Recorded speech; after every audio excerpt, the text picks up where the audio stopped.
Hello, everyone. Welcome back to the Galactic Core Podcast. We are here for another episode, and a good episode, maybe even a fantastic episode that this is going to be today. I'm also going to be joined by a brand new guest, which is always amazing to have. But first and foremost, if you're not already, what the hell are you doing? Make sure you're following Galactic Core Podcast on YouTube, Twitch, TikTok, Instagram, Facebook, Spotify, Apple Podcasts, Amazon Music, wherever you get your stuff. Make sure you're jumping on there, you're following, you're liking it, always there for new episodes. Go back, see the catalogue of like 80 odd episodes that are there before as well. Some great ones in there, anniversary episodes, May the 4th episodes, some really good stuff in there.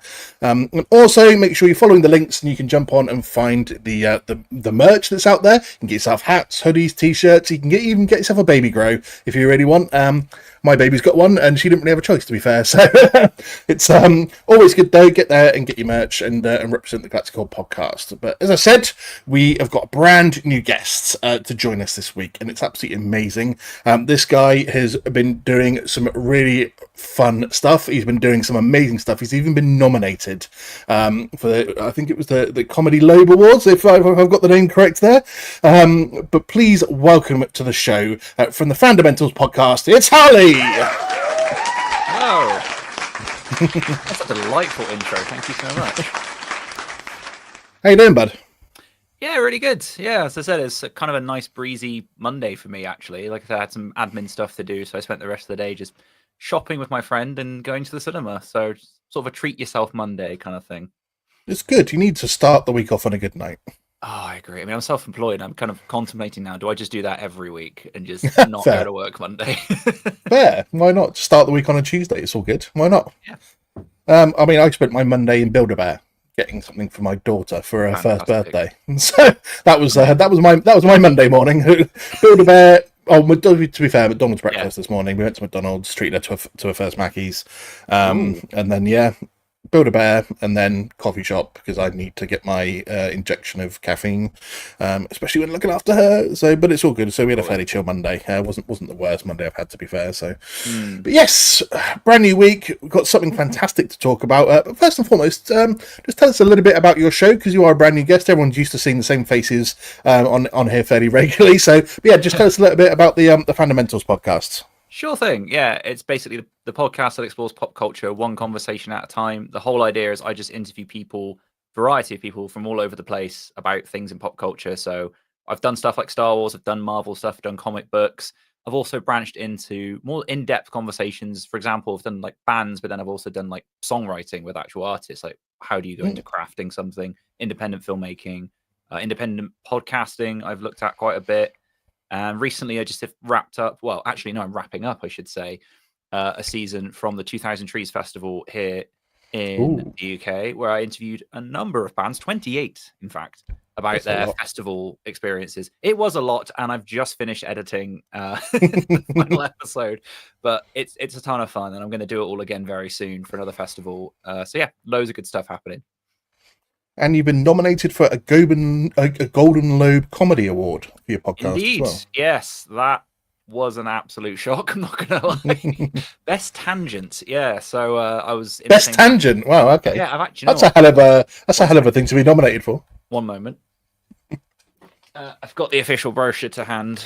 So yeah, if you had told me at the start of the year I'd be next to Frank Skinner in a pamphlet, I'd have said no chance. So yeah, that was the thing that happened. Didn't win. Another podcast won, but it was well deserved. But yeah, mine was a episode where I had Ian and Graham from the podcast Nobody Asked For, who I'm quite friendly with, and we've been on each other's shows a number of times.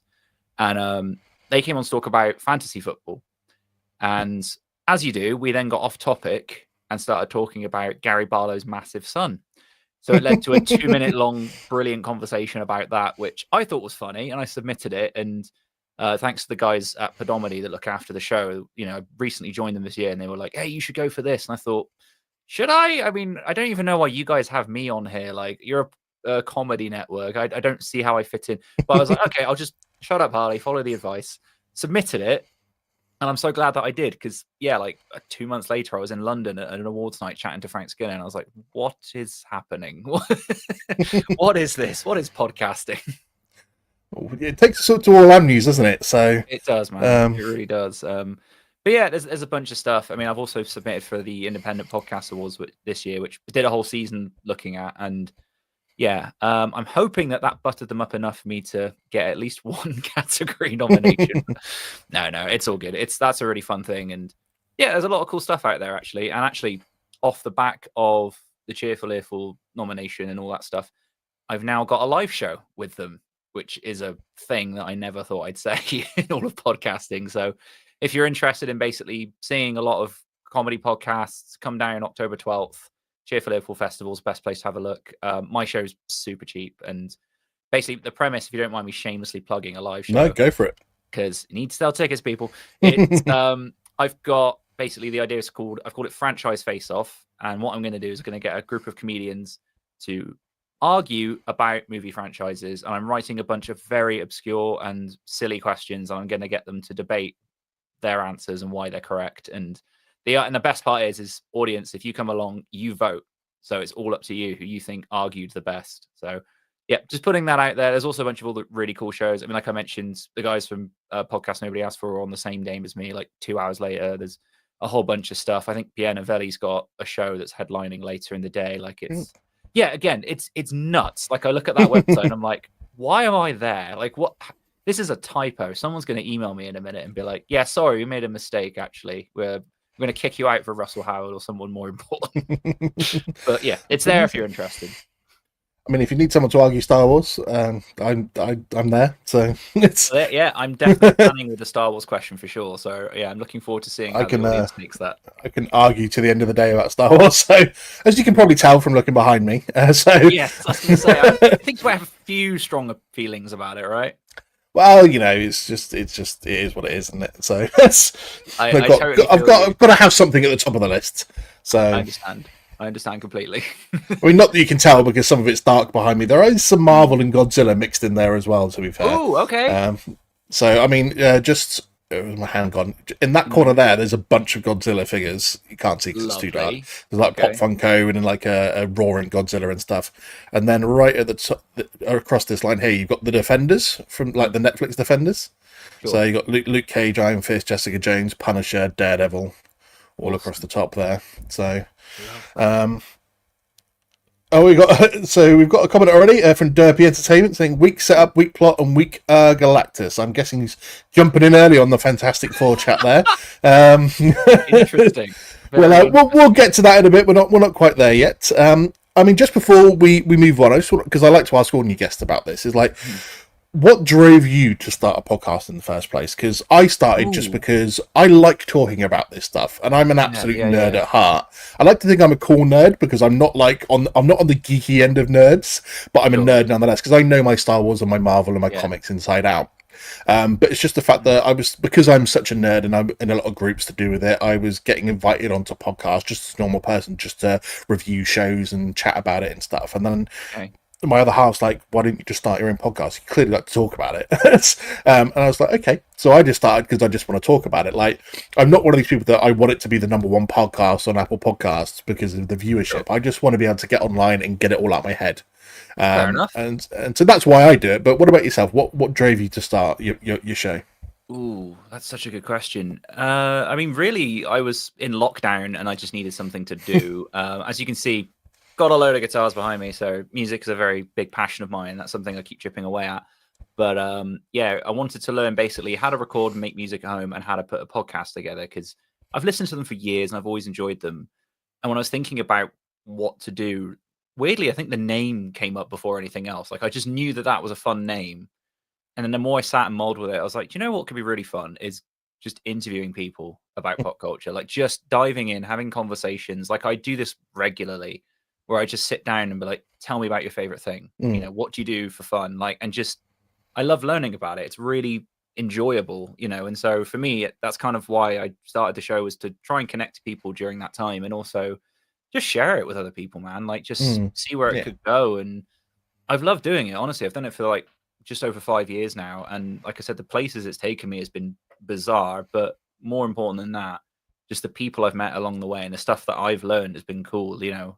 Like there's basically 2 types of episodes of my show. It's one where I nerd out with the guest about the thing because I know about it and I'm interested. Or there's the other ones where I know next to nothing, and the guest is bringing this to me, and I'm just asking questions and trying to sort of get on their level and empathize, and it's just really cool. Like I said, I've feel like I've opened my own mind up to quite a lot of stuff, and I feel like I've learned a lot, and I hope that that's what other people take away from it. In fact, I know that's the case because I occasionally get messages from people going, "Oh, I never really thought about this or that, but that was a really interesting chat. I might go check this out." And that makes my day. I'm like, "Oh, sick. Okay, that's brilliant. You're going to just be a bit more open-minded because let's be honest, when it comes to talking about pop culture and things like that on the internet, we need a bit more open-minded conversation." Yeah. I know what you mean. I mean, I've got a friend, Brandon, who is, I call him a Star Wars specialist, but he's like Mr. Positivity. Never has a bad thing to say about Star Wars. But we do a lot of live streams together, like not necessarily like an episode of my show, an episode of his. We just jump on and do like an open topic Star Wars chat. And what I love is that I love, because obviously I love to talk about it. And if I can give people information that they didn't know, that's part of what makes it good for me. Because like, even though he knows so much Star Wars, he's like, every time I do an episode with you, I learn something I didn't know before. And I'm like, cool, I've done my job. I'm imparting wisdom, and it's all good. It's also amazing how many shows started in lockdown. People obviously stuck at home and then went on from there. Honestly, like the network of people that I know through independent podcasting in the UK, it's vast majority of people were starting in lockdown, and even the ones that didn't start in lockdown, the ones that started earlier, they just went bigger during lockdown, because they just, what else are you gonna do? You just double down and just, you just create more stuff. So yeah, it's been a really cool journey. Fortunately, I had to work my way through lockdown. I worked at, for a company that basically bought everyone laptops so we could all carry on working at home during lockdown. So didn't get furloughed, didn't lose my job, thankfully, but I mean, still had to work every day like it was 9 to 5. Well, same here, man. I mean, I was self-employed, but I was kind of like, I'll just fit this in where I can, and like I said, 5 years later, I'm still doing it. Just one final question then about yourself and the show. What drives you to keep going? Obviously, you did mention that obviously learning things and being able to do the two different types of show that you do is something that you've grown into. But because sometimes I wake up and I'm like, have I really got the energy this week to do this? Because I've got obviously a lot going on. I look after a baby, and sometimes I'm like, do I have the energy to sit down and do everything this week in terms of getting all my notes ready, doing the stuff afterwards in terms of editing and social media and stuff like that. So to me, sometimes it's just a struggle to have the energy, but it's just my love of the talking of the show that keeps me going. But what about yourself? What inspires you to keep the show rolling on after? Because 5 years is quite a long time, to be fair, to be doing it when 90% of podcasts stop after the first year. So 5 years is a really good run. So yeah, what keeps you going? What pushes you to keep it going every week? That's a good question. I've been asking myself this lately, if I'm being honest. It's kind of a bit of what you just said as well. Like, it's a mixture of things. So partly what you just said is, genuinely having the conversations. I always come away from it kind of invigorated, right? I think the serotonin's flowing, and I'm just like, this is so cool. And then the other thing is, I've just had fun exploring each opportunity that's come along. Like, every time I've thought about putting it down, something else came up. The chance to collaborate with another show, or whether it was the network this year, or the the nomination, like those kind of things that I never thought would happen. And when they do, it's like, okay, I'm just going to pull this thread and just see what happens. It's just my curiosity kind of comes up, and I'm like, yeah, all right, let's give this another couple of months, and then I just get an idea, like an inspiration for a season, and I just think, let's just see. I'll just take a swing, send some emails out, and I'm always surprised when things do come back. So that's kind of it, honestly. It's just the opportunities to have the conversations just keep presenting themselves. So that's the thing that just keeps me going.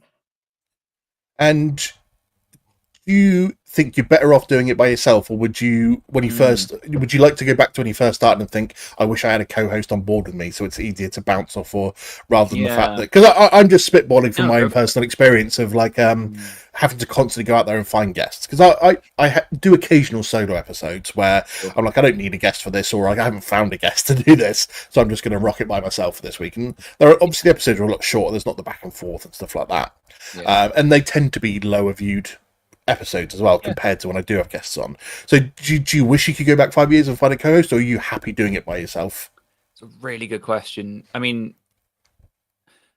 I think I'm very happy the way I've crafted the show, because it is a very unique expression of myself.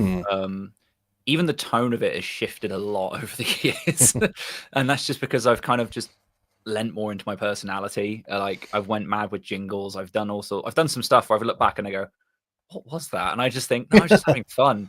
And I wonder if I think a co-host would have to be very much on the same wavelength as me to kind of make that happen.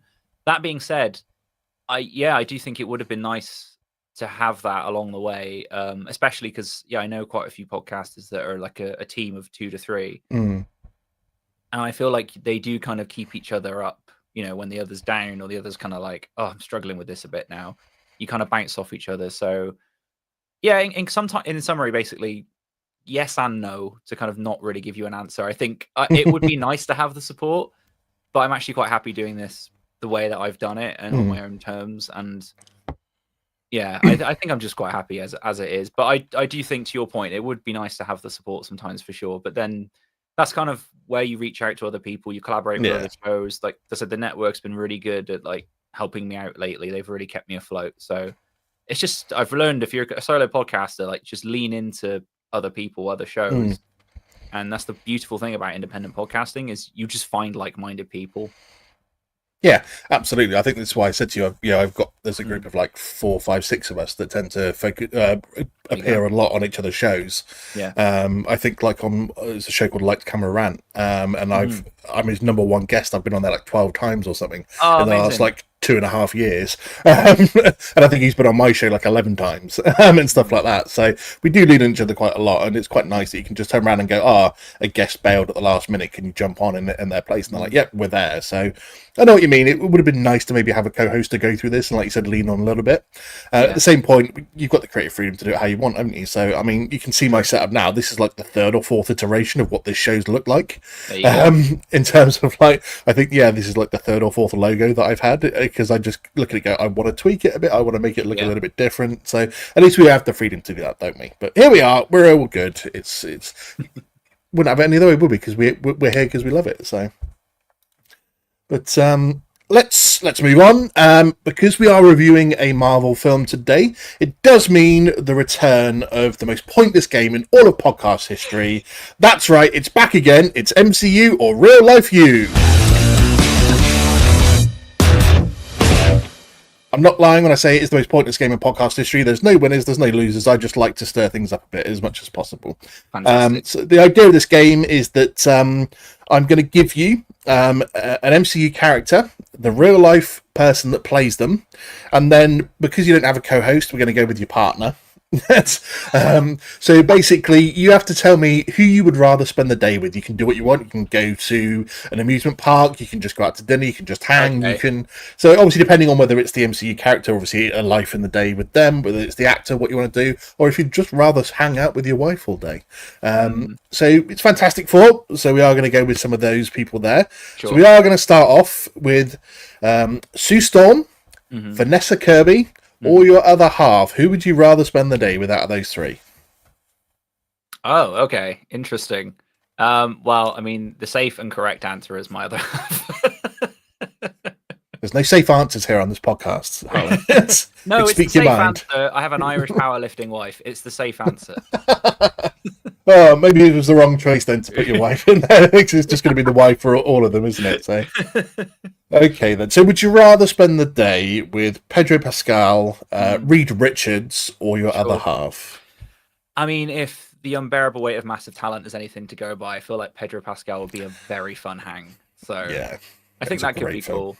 Would my wife be jealous, though? I don't know. She's not that big of a fan of his, at least not yet. So I think I could get I know my wife would be jealous. Like, if she didn't get to spend the day with Daddy Pedro, I think she'd be very upset. I feel like most wives are, right? So, yeah.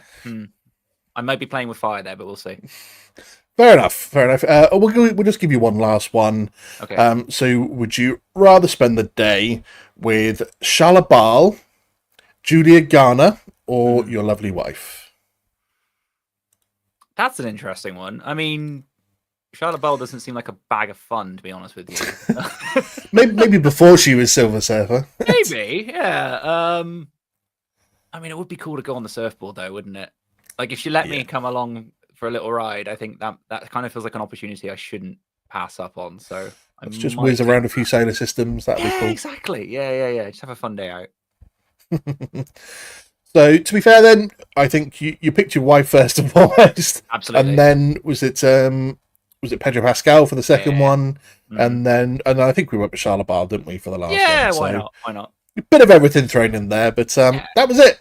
Bit of fun, why not? I designed this game actually when I think it was Earth 834 podcast came on. I was listening to their show, and I didn't steal it from them, but I took inspiration from something they did and invented this. And I normally like to do it when it's like co-hosts on, because I like to pit them against each other. Yeah, who would you rather spend the day with, like Pedro Pascal, Mr. Fantastic, or your co-host? And it's quite fun to see the Discord come in as they get jealous that they don't spend the day with each other. Totally. But when you don't have a co-host, I've got to pick someone. But I'm sure your wife would be thrilled that you're picking her over Vanessa Kirby, to be fair. So, yep. But that was it. That wraps up another pointless game of MCU or real life you.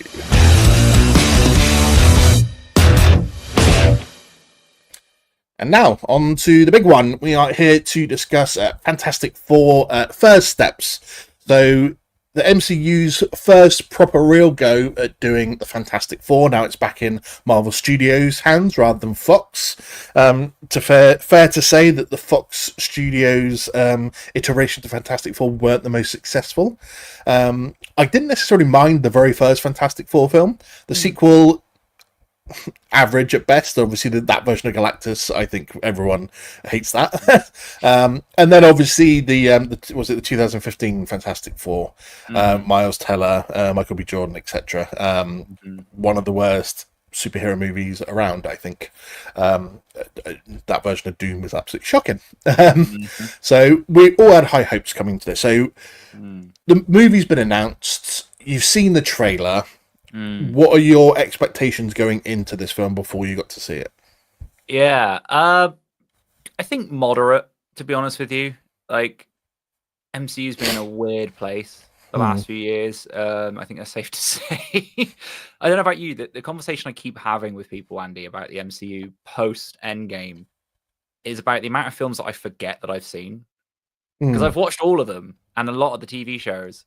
And then when you sort of talk about it as like a recap of like, oh yeah, we've had this and this, then you go, oh, for Eternals, I forgot Eternals existed, or like stuff like that, where you're like, that shouldn't be a thing. I should have some sort of memory of that. But they've just been very forgettable. So going into this movie, when I saw the trailer, I think my initial thoughts were kind of optimistic. Because for one thing, it seemed different. Like setting it on a different Earth, I was like, oh, thank goodness for that. Okay, like, it's something that's really frustrated me actually since introducing the multiverse is how little Marvel's used it. Like we kind of had multiverse of madness and Loki, and that's pretty much it. Like Deadpool, we've seen Wolverine. glimpses. Yeah, Deadpool, Wolverine. Yes, of course. So like, but that's what I mean. It's like you got that, and that's about it. Like outside of that, it's not really discussed, mentioned, or utilized in any way. So the idea of setting up a movie, particularly like a Fantastic Four kind of origin, if you will, on a different planet in a different universe. Brilliant. You're like, okay, that's a really good setting. Love that you hit the ground running there. And then outside of that, I don't know, I kind of just backed off from trailers because I thought I don't want to be inundated. I'm just going to go in open-minded and see where this takes us. It's interesting because trailers, the last few years, I tend to watch the first one. And then I don't watch any of the newer trailers, any of the TV spots. I just want to be out of. I used to watch every single one. The MCU was obviously its peak. I would watch every TV spot, every trailer they released. I wanted to see as much footage as possible. And then post Endgame, I suppose I'm like, I want to step back and not watch as much because I want to be surprised when we get to it. Because I'm then worried that they put some of the best scenes in the entire film into the trailer because it's not as good. So you're right about the MCU being in a weird place. Obviously the post-Endgame come down has been hard for a lot of MCU fans. Because, to be fair, we had peak Marvel or MCU leading up to Endgame. And then, obviously, post-Endgame, it's not been at its best. I think the volume that's been thrown at us as well has been an issue, isn't it? Which they kind of acknowledged and they're rectifying.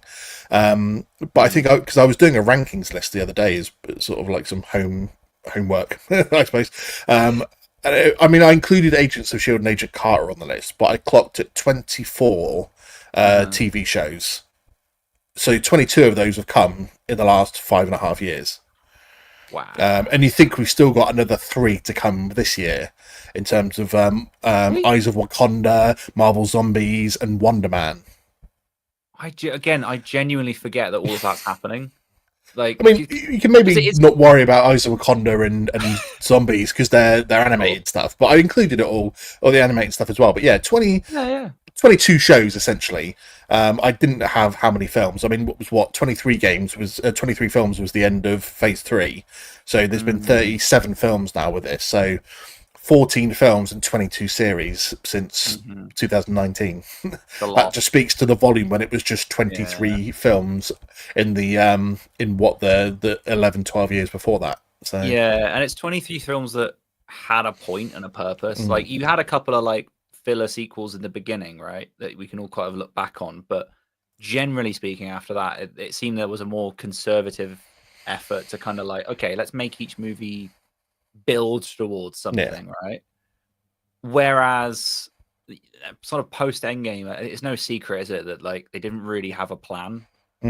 Yeah. And yeah, it just from there, basically, they've just kind of fumbled a lot of the time. Like, there's certain movies you watch, and I don't know, you come out of it going like, what was the point of that? Like, where was that going in the the grand scheme of things? Is there even a grand scheme of things? Who knows? It has been the issue. So I mean, I was quite excited originally for this film because obviously it's the Fantastic Four. You think Marvel Studios are going to do a much better job because it's them doing it. It's not Fox that's doing it. It's not Sony that's doing it. God forbid that Sony ever touch a Marvel title ever again. Yeah. The worst superhero movies ever. Well, except we'll give him the Spider-Verse movies. Okay, with the animated stuff, you can put that to the side. Action, leave it alone. Yes, I mean, you won't know this, but it's been a comedy thing around our circle, and the fact that my Madam Web review lasted 57 seconds. I published my whole episode, and it was 57 seconds long, and 41 seconds of that was my intro and outro. So I dedicated 13 seconds to reviewing Man and Web, and then ended the episode. So that's how bad Sony's been. But yeah, so I went into this. I was kind of like expecting quite a bit, to be fair. I wasn't necessarily sold on the casting though, especially Pedro Pascal is Mr. Fantastic as Reed Richards. I wasn't. He can turn his hand to a lot of things. I wasn't convinced he was going to be the right one for this. I hadn't really seen Vanessa Kirby or Joseph Quinn in a lot of stuff, so I wasn't really sure what to expect from them. But Ebon Moss-Bachrach, I've seen him in plenty of stuff. He's already been in the MCU as Micro in the Punisher series.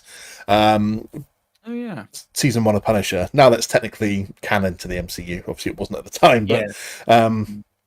But I've seen him in plenty of stuff, so I was expecting good things from him, even if obviously mostly CGI character. But set obviously a different Earth, like in the sort of futuristic 60s. I kind of had high hopes, and I liked the look of it from the trailer. Like I said, I wasn't sold on the cast, but I'm obviously always willing to give them the go because 98% of the time Marvel get their casting spot on. So. I did wonder if they were just jumping on the Pedro train because he was hot property at the time he was cast.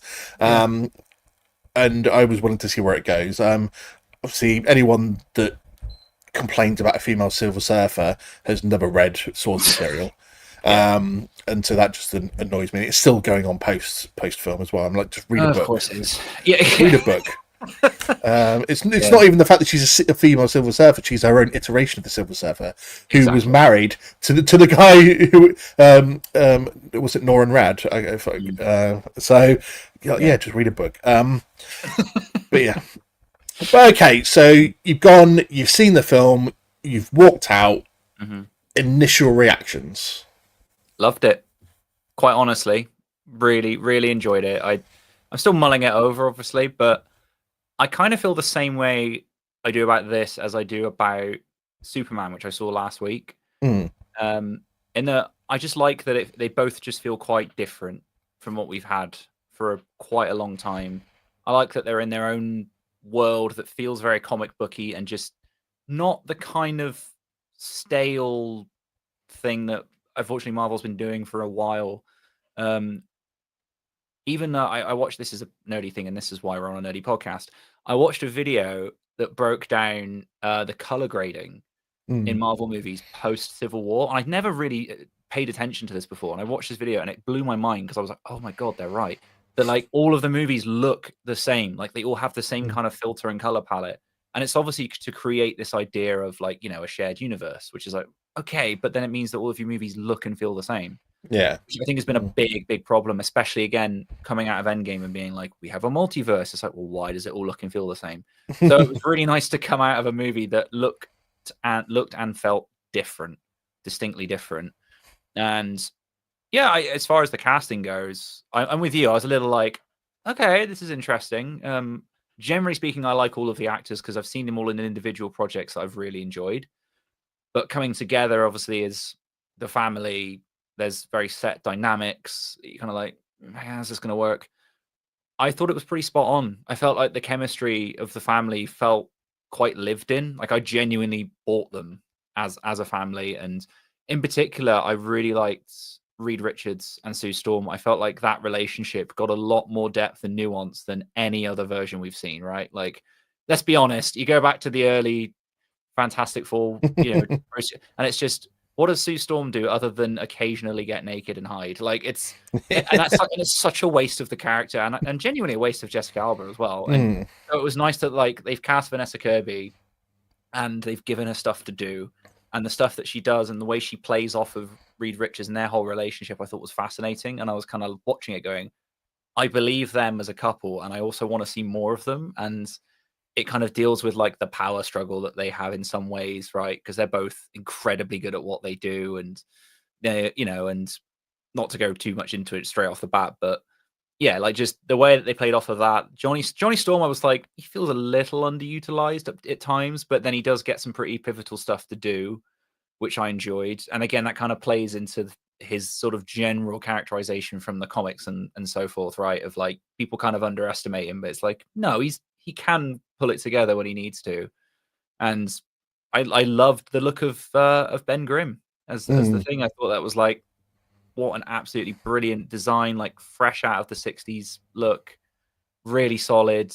And like you say, Evan Moss-Baccarat is just a really lovely, like charismatic, warm presence.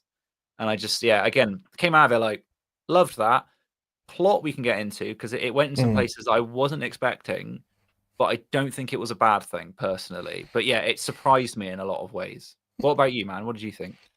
Well, just before you, because Derpy Entertainment mentioned a while ago, he's like, don't get me wrong, I enjoyed the film, but it wasn't better than Superman for personal experience. Fair enough. I mean, people are going to compare it because it comes out obviously so close. It's now DC Marvel stuff. I want to touch on that towards the end a bit more in terms of sure. What you prefer more and stuff like that, because it's been a big debate amongst podcasters, like which film do you prefer more, which is going to perform better, all that sort of stuff. And then my boy Brandon Clark from Clan and Lauren, who has no clue about Marvel, he says Rescue's the best character, is Pepper Potts. But what's up, gents? Thanks for stopping by, Brandon. I appreciate it. But yeah, I walked out of the cinema on Thursday evening, and I've got to say I felt nothing. Okay. Initially, I sat there because me and my friend obviously were talking about it during when the credits are rolling, waiting for obviously the various post-credit scenes, and then as we sort of walked out afterwards, and I'm sat there going, she's like, tell me what you loved about it and tell me what you hated about it. And honestly, I couldn't name either one because I didn't think there was anything like absolutely superb about it, and I didn't think there was anything terrible about it on walking out from the cinema. Okay. My initial thoughts, I mean, because obviously I've had a few more days than you to dwell and sit on it and think about it. But my thoughts are that, like, in terms of, I think I felt I was right thinking Pedro was going to be a worry for this, because to me he was the weakest one out of all of them. Really? I thought it felt really wooden from him. I don't buy him as a super genius scientist. I didn't buy his version of Reed here being that, because it just felt stiff, and it just felt like maybe this was a little bit out of Pedro's wheelhouse, in terms of how it came across to me. Anyway, I just felt it was very, very wooden and stiff, and I actually felt he's the one that lacked chemistry with the other members of the Fantastic Four. I thought Vanessa Kirby as Sue Storm killed it. I thought she was great in this. I also thought Joseph Quinn killed it Yeah. as Johnny Storm. He grew throughout the film for me, and I thought he was really good. Oh yeah, Ebon Moss-Backrack I think was the standard. He was going to put in a good performance either way. Obviously, most of his stuff CGI, but you know he was solid for this whole way through. But I mean, I thought Galactus was good. To be fair, he deserved far more screen time than we got. And we'll get into the plot because there are certain bits that I really didn't like. But even Shia LaBeouf I loved as the Silver Surfer. So in terms of individual performances, actually, when I thought about it more, I did love them. But I just thought overall it didn't necessarily gel altogether the right way.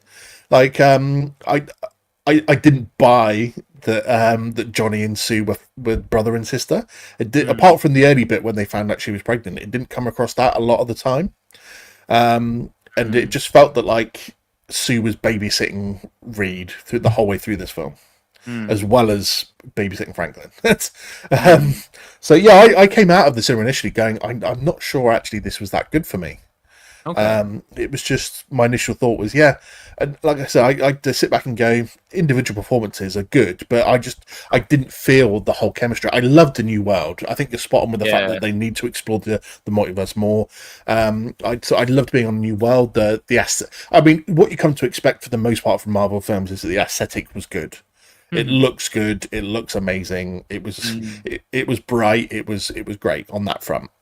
But yeah, I don't think the chemistry was there for me. I didn't see it between them, especially since you're dealing with the fact that this isn't an origin story like we're maybe used to. So you are dropped in 4 years after they've already been the Fantastic Four.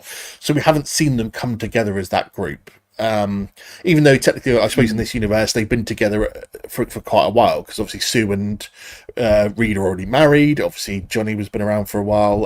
Ben's been around for a while, so they've been together as a group for quite some time. But Fantastic Four was superpowers for 4 years, but it still felt like you're dropped into the middle of a group that have just been put together because of the chemistry factor for me. So I was like, did they make the right move by not making this an origin story, by having them already established? And I suppose if you go into another world or another universe, it's probably the right move, because you don't need to see an origin story for a group of people that exist in a different part of the multiverse compared to the main MCU. Whether it's that Earth 19999 or whether it's 616, is the debate is which one the main MCU is now. But do you know what I mean? It just felt like, because we're dropped into the middle of their story, there wasn't time to see them grow and the chemistry come together for them. They're just supposed to be already established, and you could kind of tell that it was a group of actors, to me, thrown together for the first time. That's an interesting point. I can see what you're getting at. I don't know. Personally, I kind of enjoyed the dynamic. I honestly think it was lacking in some places. I'll give you that. I don't know. Personally, I kind of came away from it being like, I thought it was pretty good. And in terms of like Sue and Reed, for example, like I think the thing I really enjoyed about them specifically was the fact that they had conversations about the weight of who they were as people on their relationship, which is something that has never been explored in any of the other movies, right? Like it's always kind of like, I don't know, weirdly shrugged off in certain places. Like, for example, kind of thinking about Fantastic Four from like the early 2000s. What was his name? The guy that plays him. I'm in a total blank now. Which version? Sorry, in the original Reed Richards from like the 2000s. Oh yeah, the Welsh dude. Yes, the Welsh dude. Something or other. Someone will correct us in the comments. But like, for example, his kind of thing of like being the smartest guy in the world always felt like it was kind of like a weird joke in some ways of like how it impacted him and Sue. Like I remember the second movie. Ian Griffith. Sorry. There it is. Yeah, Ewan Griffith, I think. Yeah, Ewan, however you pronounce it. Yeah, something like that. Apologies to our Welsh listeners. He kind of like, so in like, for example, Rise of the Silver Surfer, the whole like strain of his being distracted all the time because he's the super genius and the world's in crisis. It's kind of weirdly, and here's the thing you didn't see coming. It reminded me of the movie Flubber. When you compare the two, where the plot of that movie is Robin Williams is really smart and keeps forgetting that he has a fiance that he's supposed to marry. That's kind of what happens in the Silver Surfer, right? Rise of Silver Surfer, sorry. And so I'm glad that this movie didn't do that with their relationship. It didn't sort of try and make it like this kind of weird comic sort of thing. It was more serious than that. It was more like the conversation that I think there's a scene where Sue kind of confronts Reed, and is like, you have no idea how much of a burden it is sometimes being with you, and like how you're just constantly worst case scenario. And then he kind of fires back like, yeah, I know, I live in this head, it sucks. And I hate that the whole world turns to me all the time, but I have to, it's my responsibility. And I just love that we got some of that. I do agree it would be nice to see more of that, especially from Pedro Pascal as Reed Richards, like a bit more of him doing that stuff. And I'm hoping that we get more of that in the Avengers movies, right? I feel like that's how you do him versus Doctor Doom, right? Is it's going to be a battle of minds. So I look forward to seeing that hopefully explored in more detail. But for this movie, I did kind of like that, and I liked that you had that moment, and it's in the trailer, but I thought it played out really well, where he's on the back foot, and he comes back, and it's like, and everyone's looking at him going, well, are we safe? What are we going to do? And he's like, I don't know. And like the look of actual like genuine fear in his eyes of like, I have no idea what happens next. I enjoyed that. Again, I would like to have seen more of it, but then maybe that is the struggle, right, of a movie like this, is, as you say, introducing these characters, kind of getting them to hit the ground running. It is a lot to ask from people. And also you've got to do a plot where Galactus shows up, which it's a lot to juggle. So yeah, maybe not all of it was perhaps utilized as well as it could have been, or served up as well as it could have been. But I don't know. Personally, I liked the glimpses that we got. It was just a bit of a promise of like, oh, okay, you've thought about these characters and how this dynamic works. It's not just super family and everything's fine. You know what I mean? Yeah, no, I get that. I mean, you raise an interesting point about like it diving into the weight and responsibility that's on their shoulders as the superheroes of their planet. I suppose the only time we've really seen that in all of the MCU is, I mean, thinking about it, it's probably Iron Man and Captain America, the two that it's weighed on, and Cap always saying, especially in Civil War when they're like chatting to each other, and he's like, oh, when I see a situation, I've got to get involved. And he's like, sometimes I wish I could turn away. And Tony's like, no, you don't. And he's like, no, I don't. Yeah. So it's like the weight of responsibility on them to always be the one that intervenes. And I thought like Iron Man 3 was probably a good example of that. And the fact that like it weighs on Tony to take the responsibility that he's got to take down the Mandarin himself and get to, and he has to do it as Tony Stark rather than Iron Man. So I think and then you raise the point of like what we're going to see in the Avengers is like Reed versus Doom. And it's going to be even more interesting because it's Robert Downey Jr. playing Doom. And so is it, I mean, the whole debate of, is it actually like the proper Doctor Doom, or is it going to be like the Iron Man variant that we know from the comics that becomes, I can't remember which Iron Man version it was, but the variant that becomes a version of Doctor Doom. So is it going to be like, if it is like a Tony Stark variant, for example, that's become Doom, and so therefore you're dealing with someone that's taken the weight of responsibility, or that we've seen previously take the weight of responsibility as that like face and character, and then you're putting up against someone like Reed. It'd be interesting to see. I agree.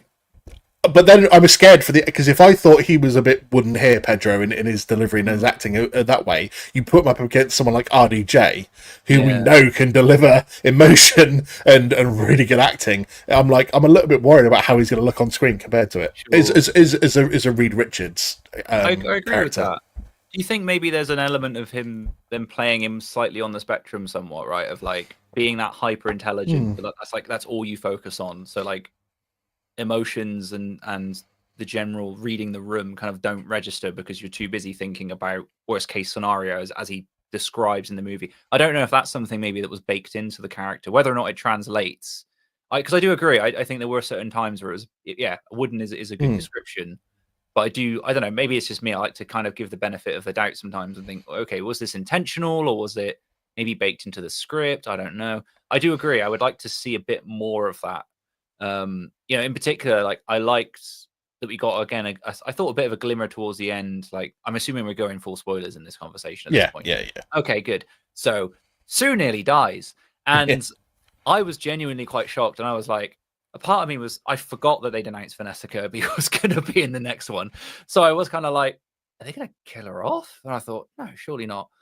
And then obviously the baby's there and all that stuff happens. You're like, oh, okay, fair enough. But the acting from Pedro there, I was like, oh, okay, I I bought that he was grieving and that he was terrified, and I was kind of like, again, it just gives you a little bit of like, okay, you can go there. Let's hope that the next time we see you, when you're battling against Doom, we're gonna get a bit more of that. Hmm.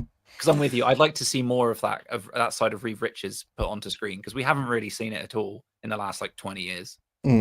I think that plays into Pedro's acting, to be fair, because like The Last of Us, Game of Thrones, Mandalorian, that emotional side of him that we see come out and defending or mourning people around him. So I think that played into his wheelhouse, to be fair. But yeah, it's just maybe the science side of it I'm not too sure about. But maybe we've also been, I mean, it depends how you know Reed Richards as well. If you only know him from the previous movies, then... And like a lot of Marvel superheroes, or the good guys in Marvel anyway, films, all of them are very charismatic, on the nose, quick-witted, and rebuff with humour as well. And that's the kind of Reed Richards we've had before. Like in the newer one, the 2015 one, the terrible one, out of the two, the more terrible one, I should say. They obviously Miles Teller's version was supposed to be sort of like a slightly shy, nerdy guy who grows into being the Reed that we then come to know, but it still is like this cocky, arrogant dude. And even the 2005 version, he's already super confident, super cocky, egotistical, and maybe this is a version that was different to that, and so therefore maybe that's what plays on my mind as well. It's like I went, oh, this isn't the Reed that I'm used to seeing on screen, because you've had versions come before in the last 20 years. So that's, I mean, so I think maybe there's a lot of room to grow with the character anyway. Totally. But Vanessa Kirby, Sue Storm absolutely killed it here for me. Obviously, this was a very family-orientated film. But the fact that she just shows what she will do, whatever a mother needs to protect a child. And people are saying that, there's no way that Sue Storm has the ability to push back Galactus. I'm like, again, have you never read a comic? Like, she pushes back Celestials in the comics. Yeah, she absolutely kicks ass in the comics, so she can absolutely do that. Oh yeah, she's hands down the most powerful out of the four of them. Like, that's always been established. And also, real life. Have you heard about mums lifting cars off babies? yeah. I was fully like going, oh yeah, this is mum's strength. This is what we're going to see now. So fully on board with that. Did not have an issue, and it felt earned as well. Like, genuinely, in a sense that, like you just said, Vanessa Kirby kills it. Like, she's MVP of this movie, and just she's the heart and soul of it. And again, love to see that, because the versions we've seen of Sue Storm before, just nothing. So it was really nice to see her character represented in that way. And yeah, just the way that she like balances all of that out, I thought was phenomenal. And I personally loved that she was like knocking back Galactus. I don't know. I was kind of like cheering internally, because, I'm not a monster in the cinema, but I was genuinely just like, go on, you can do it. You can do it. You mentioned it about her death, so to speak. I hated this moment because I hate fake out deaths in movies. I think that's fair. It pisses me off. No, anyone that listen, all my regular listeners will know, I love a good death in a movie. I like main characters dying because I find it more realistic. The fact that we've gone through this multiverse, we went through the Infinity Saga, and so few superheroes died is so unbelievable to me. And same with Star Wars, like, people just don't die often enough for me. People aren't killed off often enough. And so the fake out death, which has been done so many times, it annoys me, because I'm like, you're not going to kill off Sue Storm in the first iteration that Marvel Studios or the MCU has done of the Fantastic Four. So I literally, just as she collapsed after pushing Galactus through, and she collapsed to the ground, I turned to my friend and I said, the baby's going to revive her in about 5 minutes. I knew it. You could see it a mile off of me that it was coming, and I just went, "Yeah." The fake out death pisses me off, because I'm like, there was no emotion for me then, because I'm like, she's not going to die. I mean, you mentioned you've forgotten she'd been announced for Doomsday already, but I was like, she's coming back, so she's not going to die. That's why the kid's going to revive her. No, I think that's fair. It's heavily foreshadowed as well in the plot, so I think that's completely fair. You can make an argument for that. But then it's also kind of a nice way of confirming that little Franklin does indeed have cosmic powers. And if there's one thing that's going to get that to come out, it's a little baby boy and his mum. So call me a sappy little so-and-so. But I was like, I thought that was kind of cute. I agree with you. It's very like contrite and a bit, you can see it from a mile away. You're right. But I was kind of like, I'll let that slide. You know, and I was also kind of relieved because I was like, that would be a waste if you brought Vanessa Kirby in for this movie and then just killed her off. I would think that would be a very strange decision. So yeah, but I'll give you that. It was a bit like, you need to do this? Maybe not. Who knows? And then Johnny Storm and Ben Grimm. I don't think they necessarily get the credit they always deserve in the Fantastic Four, because I think one of my complaints coming out is that in the comics they are smart in their own right. I mean, but obviously it's just the fact that compared to Reed, they're fucking miles away from his level of intelligence technically, even though they're very smart in their own right. And this movie, sort of, in previous ones, they've made both Johnny and Ben seem very dumbed down. Yes. And then here they sort of brought them up again. And again, I think I was comparing them to old movies when I went, they almost seem to make them too clever in this film. But having had those few days to sit on it and think, I went, Johnny's was deserved because he is a very clever guy, to be fair. And the fact that he sat there and he was good throughout this movie. I loved the fact that he had a crush on Charlotte Ball. And the fact that he sat there for like weeks and weeks and worked out the language and worked out what was going on. It was amazing. And even though it doesn't feel like Ben Grimm did a lot in this film, to be fair, he just seemed to be there, and he was like the one giving like the supportive nudges and speeches and stuff. And then, does a little bit at the end, but he seems to be like once the baby's there, mostly the babysitter. I swear, he seems to be babysitting more than anyone. But he was charismatic. He came across really well. I loved the rock beard that he grew. Yeah. I thought that was awesome. I was like, I love that little detail. And but I thought sorry, carry on. No, you're fine. Carry on. I was just gonna say the two of them together, like, were good in this movie. And maybe Johnny had a bit more to do than Ben did, but at the same point, like, they weren't rubbish, but they weren't like top hit. They're not hitting Sue Storm level in this film, are they? No. Yeah, it feels very much in terms of who's the main character in this. It definitely felt like Sue. So yeah, I agree with you. I'd like to see a bit more from the other two, and I hope they get a bit more play in the Avengers. But I also enjoyed their chemistry as Johnny and Ben. I thought it was really fun. Like, just as a double act, like they had that kind of like bickering brothers kind of vibe going on that is something that's always present in the stories, whether it's comics or movies or whatever. So I thought it was nice they had that going and you saw that back and forth. I do agree. I think it would have been nice to see Ben Grimm do a little bit more, but I got the sense that that's not his movie. And also it's kind of been done to death as well. Like in a lot of the movies is, oh, the Thing is sad about being the Thing. It kind of like, we've seen that so many times already, and not that it's a story that isn't worth telling, of course, but it just was a bit like, yeah, well, maybe deal with that down the line, but right now, not the place for it. I was thinking maybe because they're 4 years in, he's already dealt with that. He's dealt with that trauma. He's moved past it. Yeah, you kind of get the sense that he's at peace with it. Yeah, he seemed very comfortable.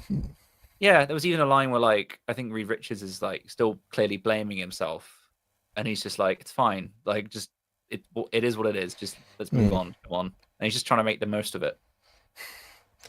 Galactus. Let's have a chat about Galactus.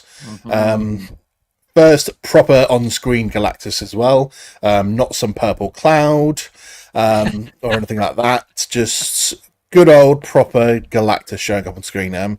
Ralph Ineson did a great job. I thought he's got the voice for it as well. I love Galactus. I thought he needed 10 minutes more screen time, to be fair.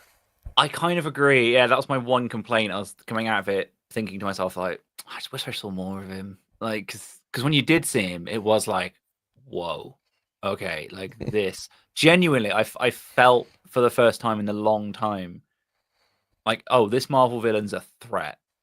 Because it's been the thing, isn't it, for a while where they kind of did the villain has the same powers as the superhero, or like, it's like casting back to a movie that I saw this year, and I forgot that I saw this year, Captain America 4. Yeah, nothing villains. Absolutely, like, who are these? Are they? No, it's I don't care. Like, it's agreed. There's nothing to them, which is again a shame because of who they cast and who they brought in and what could have been done with that could have been incredible. But it was like, yeah, I don't really feel anything. Whereas when Galactus showed up, it was like, oh no. It was like, oh no, he's big, he's got his cosmic powers, he's got a giant spaceship which is designed specifically for destroying planets. It's like, this is scary. And immediately you feel that the Fantastic Four are out of their depth. Like the second they set foot on that ship, you're like, no, you've made this worse. And but that's what you want, right? That's what you want. And I even to the point actually where I was watching the movie and they had the whole teleportation set up and it was counting down to the last 10 seconds. And in the back of my head, I was going, well, there's a third act to come yet, so they're not going to do it. But that was kind of at war with this other part of me that was genuinely tense and thinking like, but I really hope they get away with it because he's terrifying. And my heart sank when that first one went down and it was the Silver Surfer. I was like, oh no. And so when he shows up, it's like, again, genuinely, I feel like the way they set him up, brilliant. Like you say, the voice casting was amazing. There's a joke somewhere in there about The Office. Eats a planet a day. What have you done? There you go. There's just so much to it that I really, really enjoyed. But I'm with you, Andy. Like that's my one note is like, could have done with a bit more of him. I think could have been a bit more of a build up to him. And it's a shame, but they kicked him into a wormhole, so there's no reason why he can't come back again. Yeah, I fully expect him to come back again. I feel like in the final battle, though, the only gripe I've really got about him being on screen is that the Fantastic Four kind of treated him like a big dumb idiot. Yes. Despite the fact that they got their asses whooped by him almost immediately, and the Silver Surfer several times, they like just managed to get away from escaping there a couple of times. They're like, hey, if we lure this guy into this trap that we've set using our own baby, where if he sits inside this triangle, we can then zap him away to the other side of the universe. And it's just like, Galactus is not a moron. He's not like, it's like they were luring Godzilla into the middle of it or something, just like some big dumb animal that they could just, like, no, that's not like. Yeah. And okay, they managed to like. It just felt like they kind of played down Galactus's actual intelligence in this, like a being that's been around since before the beginning of the universe, and you're treating like let's just lure him into this triangle and send him away. That to me felt like a disservice to the character a little bit. And just the fact that they like once he's on obviously on their Earth, what was it, 828. That they kind of just treated him like this, like seek and destroy character, almost like let's just do some scanning. Oh look, there's the baby. Let's go grab it, and then that's it. I've seen some arguments that like why didn't he do anything to push back against Sue when she was pushing him? And it's like to me, I was like he's just trying to hold on to Franklin though. Like it doesn't matter to him if he gets blown away to the other side of the universe as long as he's got Franklin with him. Then his plan can still be enacted. And it's only then when like. They save Franklin but push him into the thing and he comes back through it that he looked pissed. And then it took all of Sue's strength to push him. Oh, and obviously Charlotte Ball showing up last minute to save the day to bat him into it to then send him away again. So that was my only. I loved everything about him on screen, his look, his voice, his general like aura, but just that bit of like treating him a bit like a dummy on the planet. And him not doing as much maybe as you would expect to fight back is the only gripe I could have. But I fully expect him to return in the future and be worse than ever. Oh, totally. Yeah, I feel like we've barely seen the start of him. That feels like round one. It feels like he was holding back somewhat. And maybe again, playing devil's advocate, maybe that's part of it, right? Is they severely underestimated him. Like I did kind of find it funny that they were like when they swapped out the crib, I was like, it's a bit early, isn't it? Like he's gonna see right away that there's nothing in there. Like he's got that scanny vision. Like what are you doing? But then it maybe plays into that, and then him kind of not really giving them much thought, like just kind of batting them around. Like he throws Ben Grimm into space, and it's like he's nothing. So he's kind of not expecting much of a fight. And so then I think being kind of taken off guard by Sue and her mum's strength, I was like, yeah, okay. But I'm with you. Again, it's kind of like, okay, interesting. I hope we get more of this. And I don't know about you, man. I have so many questions now at this point because that was the interesting thing for me. And when I said earlier about this movie not going where I expected it to go, this I thought was a very straightforward movie. right? In terms of its plot, in terms of the way that it handled Galactus and everything. I feel like we're only just getting to the beginning of this. And I was very kind of like, how does this lead into Doomsday? Or how does it do this and that? And obviously, we get the post-credit scene, which is a teaser, and you're like, okay, still doesn't really answer the question. Doesn't tie into what we saw at the end of Thunderbolts either. But I said to my friend coming out of cinema, I was like, but I'm kind of glad, actually, because it gives me something to think about and then kind of speculate. And I hope they pay it off. It's my only hope, right? I don't want it to look back and go, what was that all about then? You know what I mean? I mean, just to be honest, I'm not glad. Like, I wanted the answers now, because otherwise, are they gonna spend like half of the Doomsday film setting everything up, and like finding more, like giving you would expect some of Doom's backstory in Doomsday anyway, but are you going to spend then like 2/3 of the movie setting everything up for and then it just like end abruptly, and then like Secret Wars be maybe the main stuff that happens? Like, I know everyone was speculating here that obviously, like, I think the general consensus was that Galactus would actually win the fight at the end of this film. He would then destroy the planet, and they would escape using the multiversal bridge and end up in the main MCU universe. That's exactly what I thought was going to happen. Yeah, I think that was the general consensus of what would happen, and so it did go in a place that I didn't expect in terms of they defeat Galactus, it's all good, everything's done, and they just carry on, and there's no real link into the Doomsday film. I mean, I know Kevin Feige came out and said, obviously, the Thunderbolts post-credit scene where they're at the event or the start of Doomsday, and the Fantastic Four ship appears in orbit, and Kevin Feige was like, is that actually the Fantastic Four though? Is it a slightly different ship? Because that ship in the post-credit scene of Thunderbolts did have like 4 rockets on the bottom of it, or 4 prongs, and the one in the Fantastic Four film only has 3. So they're selling it maybe a slightly different ship. It could even be the Fantastic Four from 2005. It might not be the same Fantastic Four that we're thinking that it's going to be. Rather, that didn't happen. First steps. I know what you mean, but I think that again. Wow, yeah, he's going to pop up everywhere in those films, isn't he? But yeah, it's just the fact this didn't go anywhere they expected it, and then the only link we do have, we might as well talk about it, is the post-credit scene where it's 4 years later. Sue Storm's reading a book to Franklin. She turns around, comes back, and then we just see the cloaked, hooded Doctor Doom knelt down. Franklin's like touching his face and holding his mask in his hand, so we don't even get a glimpse to see the face of Doom, which kind of would have made it erupt, I think, a bit more if it just turned and looked at Sue and it was RDJ. I think that would have been a lot more impactful, because people like in the cinema would go, ooh, like oohing and ahhing the fact that first proper on-screen thing about, and obviously there were clues later out the film, and the fact that every time they were at the UN or something like that, the seat for Latveria was empty. So we don't know who was supposed to be sat there or what, but laying those breadcrumbs the whole way through. So to me, it kind of like felt like a cop-out scene, and the fact that like, oh, here's Doom, but like did nothing to really link into Doomsday. And so everything, all the setup for Doomsday is going to happen in Doomsday. I get that, and I think that's totally fair, but from what I understand, hearing a little bit of what's going on at the moment with it all, and it's not surprising given everything that happened with Kang in the last few years, it's like, I think the simple answer is they had no idea.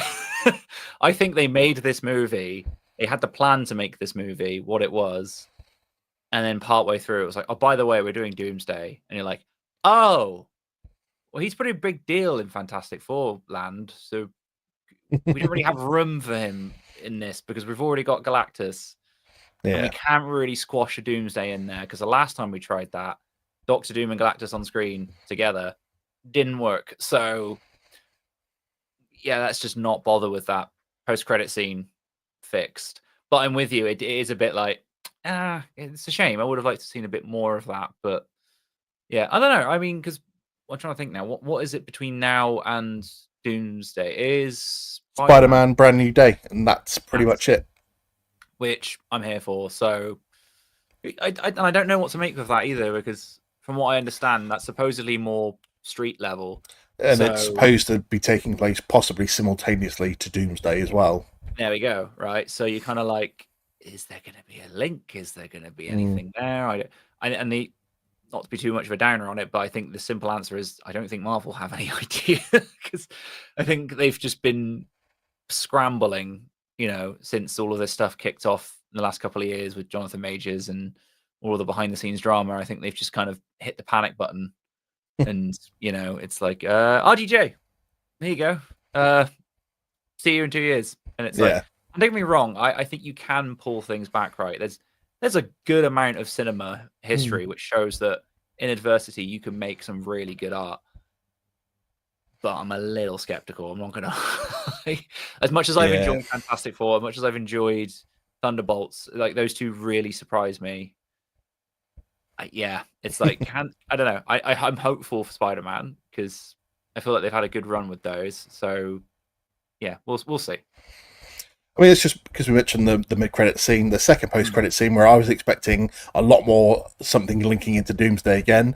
I have never seen, in all my time going to the cinema, it was pretty much fully booked, to be fair, which is a rarity nowadays. It was like 7:30 on opening day viewing, but I've never seen an entire cinema collectively groan and be disgruntled at the end of a post-credit scene as much as this one. And the fact that you're expecting some heavy link into Doomsday again, or something to show them getting sucked away, or something happening, and you just get the cartoon that they showed in the middle of the film. I'm with you. That was a disappointment. That was like, why? I don't know. Do you know what would have been better? If they had just reused the clip where it's Steve Rogers coming out and flipping the chair and being like, I was literally just to say, it's like that post-credit scene. It's like, so you've been waiting a long time for this. It felt like that kind of like fake out a little bit. Yeah, it was definitely hilarious to see the whole cinema be like, as soon as it finished. It was like, yeah, okay, that was hilarious. But fair response. Let's just end by just talking about like the plot in general. What did you make of the entire plot? So obviously, we're seeing them. They get their sort of like videography at the start. Fantastic Four shows up. They learn a bit about them, where they've been. Galactus obviously go off to find them in space. Meet Galactus. Have to escape from Shalabal whilst Sue Storm's giving birth, and go around a black hole and stuff and escape via there, and they're away for like a whole month or so, come back to Earth. They don't know whether they're safe or what's going on. Then obviously Shalabal and Galactus show up, and they have their battle, and all is well that ends well at the end of the day after the fake out death. What was your overall thoughts on the plot? Yeah, again, it didn't go where I thought it was going to go. I mean, you said it earlier, like I genuinely thought it was going to be an Empire Strikes Back thing of like the bad guys win. So I was fully bracing myself for that. So the fact that it didn't go there, and I didn't mind the reasons why it didn't go there either. Like I wasn't rolling my eyes being like, oh really? It was kind of like, oh, that's cool. That subverted my expectations, and it did it in a way that, at least to me, kind of made sense. That being said, again, I thought it was quite straightforward in terms of how they layered it. I'm with you. Just the only complaints I really would have had would have been nice to see a bit more of Galactus. I think a build up to him would have been a bit more, I guess, would have been more, just more fun to see that character on screen for a bit longer. And it did kind of crack me up that I was watching, I was like, so the rest of the Earth, the only thing that they're doing is putting all of their faith and hope in this one family. It's like, you're not telling me that there were countries like firing nukes as soon as they saw the ship, or just, you know what I mean? Like you could have had a scene where that sort of thing happens, and it's just Galactus just eating a bunch of nukes, or just being like, yeah, whatever, and just brushing them aside, something like that. But again, maybe that's too obvious. I don't know. But yeah, generally speaking, like I said, I really liked it, and I like that the general theme was on family and on connectivity, and like Sue's kind of speech in the middle of it kind of sums up the point of the whole story, which I thought was really moving and really well done. So yeah, overall, like I said, pretty simple, but I'm here for it. I'm also in the same vein as like the Superman movie that just came out. I'm grateful that we're doing just established stuff, because particularly with characters like this, it's very much like you've seen this before. Even if you're not one of us, right? Where you kind of dive into these things and look at the comic books and the cartoons and research the lore and blah, blah, blah. If you're just a passive cinema goer in the last 20 years, you do know who the Fantastic Four are. You've got a vague idea of what the origin story is. So like, yeah, a 4-minute intro is all you really need. And it's kind of more interesting to me to kind of pick up from that point with certain characters and just run with it. Yeah, I agree. The plot was quite simple. didn't go where I expected it to go. Maybe it's just my expectations are too high nowadays, and the fact that, or the fact that maybe I should be a writer for Marvel and just actually give everyone what they want. But yeah, very, very simple, sitting around family. I wish we'd have seen more powers on show, though. I don't feel like. Yeah. I mean, the thing's always the thing. Johnny's in and out of Flame On all the time anyway. Obviously, we probably got to see quite a decent amount of Sue's powers, to be fair, but I don't think we saw a lot of Reed's powers, to be fair. I felt like there just could have been more. Could have had some reason to use their powers more. Do you think they hide away from that a bit because it ends up looking? I think the worry is it like Stretchy Man always looks a bit silly on screen. But having said that, I thought his looked pretty good most of the time. Yeah, I think they improved the CGI on that from where we were at Multiverse of Madness like 4 years ago. Because obviously that version of Reed, whilst it was a fan casting that everyone seemed to want, like even the 2 times we see him use his stretchy powers, it looked kind of weird. Yeah. Which I think, but then again, they tested the waters with the stretchy powers as well when they did the Ms. Marvel TV show. And at times, yes, it looks slightly goofy because hers were more like power-based stretchy powers, which is weird. But at the same point, it looked kind of all right. So I was expecting them to be able to nail this in terms of, or nail them making stretchy powers look okay. Like you can go, it's a goofy power, to be fair. Yep, you can stretch. And so it's always going to look slightly goofy. When you one arm's 7 feet long and the rest of you isn't, and stuff like that. So I don't think there's an excuse for them not to be able to nail it, though, because you're going to have to accept to a certain extent that it's going to look goofy. And if you accept that and lean into it, then there's nothing wrong with it. But yeah, I just felt like the plot overall needed a bit more of them using their powers rather than it just being Johnny seemed to use this flame on more than anyone in the film, and probably justifiably because he can fly around and use it and stuff. So. Fair enough. Yeah, it didn't end the way I wanted. I mean, this is down to personal preference, though. In terms of you've got to hopefully still trust that they know what they're doing, because obviously they went through their post-Endgame change where Kevin Feige wasn't in charge of every project anymore. They split things up, and obviously that's gone now. So this is the first true film since the swap back to having Bob Iger in charge and Kevin Feige in charge. I mean, because Captain Marvel Brave New World was half and half. I think Thunderbolts was like 3/4 and a quarter, from like new to old, and now this is like fully new, or back in control of the guys. So you've got to trust that they know what they're doing to a certain extent. Now we've got past the post Endgame rubbish, so to speak, if that makes sense. So I thought overall, I'm still not convinced it's a great movie. Is it really rewatchable for me? Not yet either. The big summer thing has been Superman versus Fantastic Four. Ooh. Like the 2 big questions have been which is going to be the better film and which is going to do better at the box office. And I suppose for a long time, because some of my podcasting friends have huge faith in James Gunn in the new DCU, that he's going to steer it in the right direction. I'm not as convinced that he is fully there, because I wasn't, believe it or not, I wasn't a huge fan of the Guardians of the Galaxy films. I thought 1 was really good. 2, Guardians of the Galaxy 2 features, I think, 2nd or 3rd bottom on my MCU film ranking list. It is the only film I have ever fallen asleep to in the cinema. Okay. And 3 was all right, but leaned again fake out deaths and none of them dying. It was just ridiculous to me. So it loses points every time someone doesn't die in my book. I kind of had it more odds on that Fantastic Four would be the better film and would definitely make more money. But overall, having now watched the 2, I think Superman is the better film out of the 2. Yeah, that's an interesting point. I'm not too sure, honestly, at the minute. I gun to my head, I would probably agree with you, I think. Mostly because I think Superman kind of goes in interesting places, I think, whereas I will say this is a criticism for Fantastic Four, is I think it's very on the rails as a movie, and you get the sense that it has to kind of fit in to a certain place. I don't mind that, because like I said, I genuinely enjoyed where it went, and I'm grateful for it just being a well-made film, and again, I thought the cast did really well and all the rest of it, but you can make the argument that it's still quite a safe movie. Whereas I would say that the thing I really liked about Superman coming out of it is I felt like it took a lot of risks.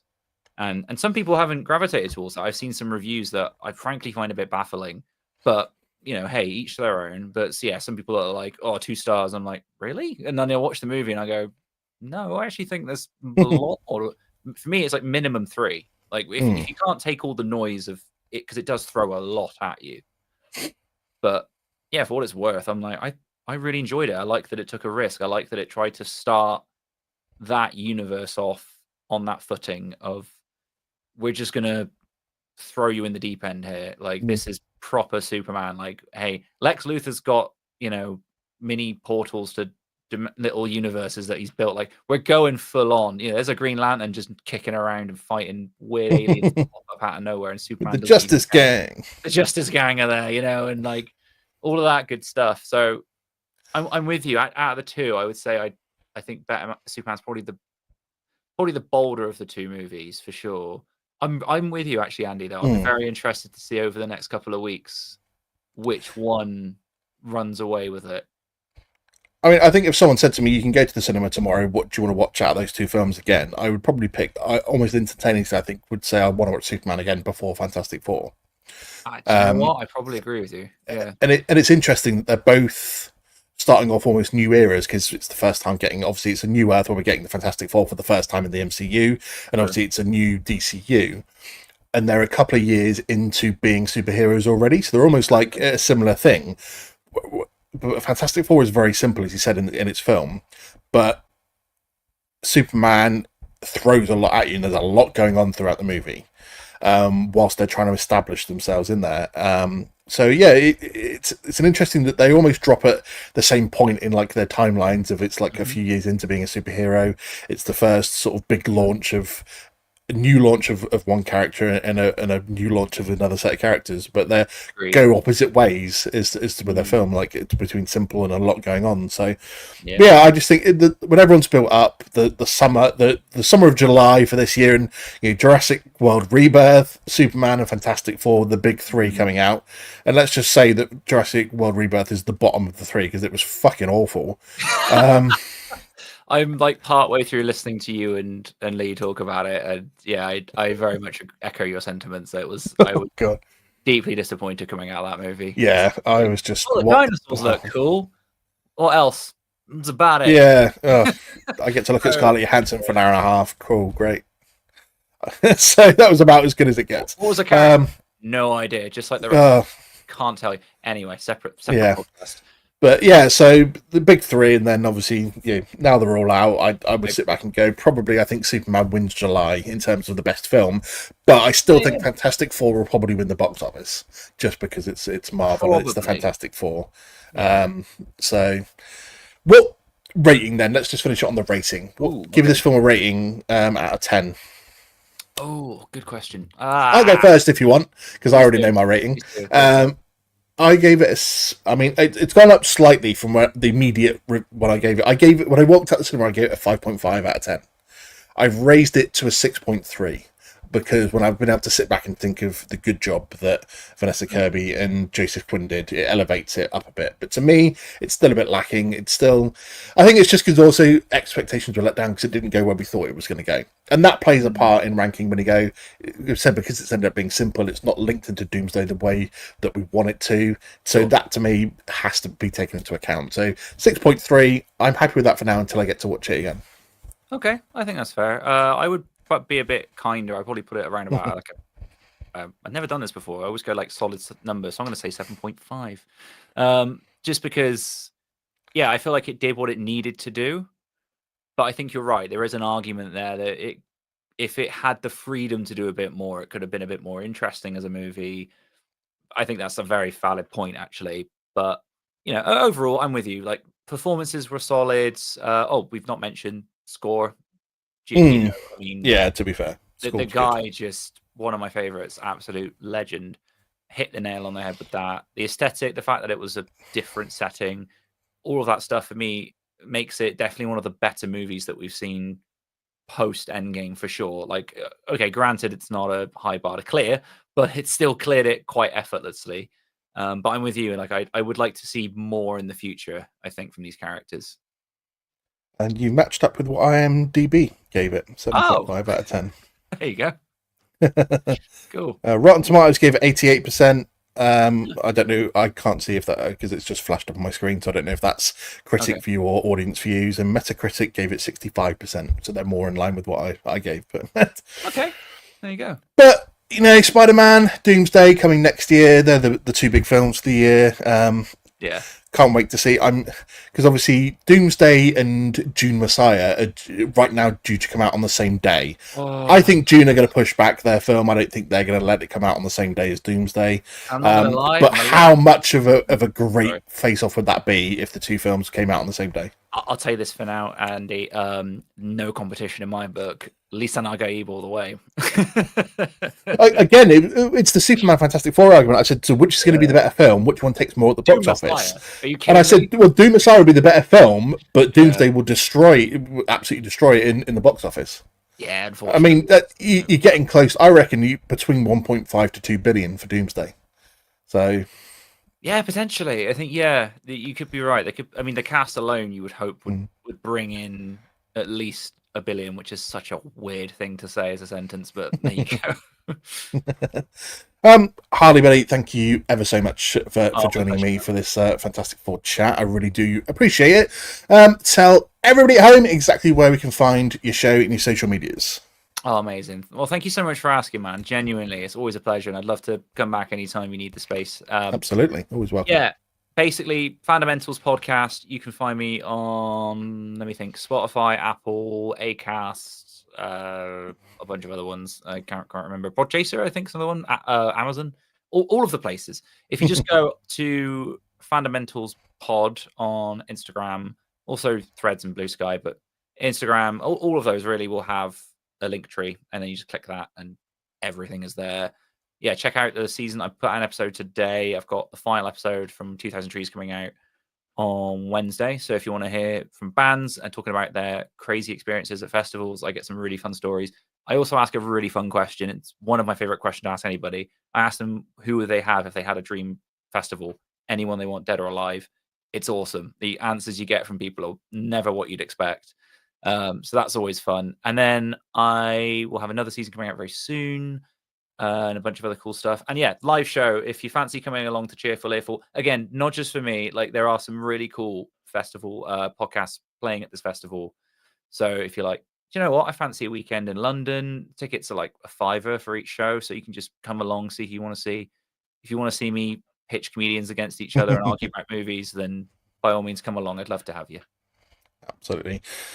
And as always, the links to Fandomentals Podcast and social media will be in the episode description, so you've got no excuse to not pop along and make sure you're following them, because I guarantee it will be absolutely worth it. I don't know what my episode is going to be next week yet, because whilst I've got an open schedule at the moment, I'm doing a lot of reviewing of things. So me and Brandon from Clan Brandalorian, last week, I think we did our Star Wars TV show ranking list. Just spoiler alert, Mandalorian was number 1 for both of us. So that was an easy pick. In fact, our top 2 were the exact same, I think. And Clone Wars hit number 2 for both. But I've got...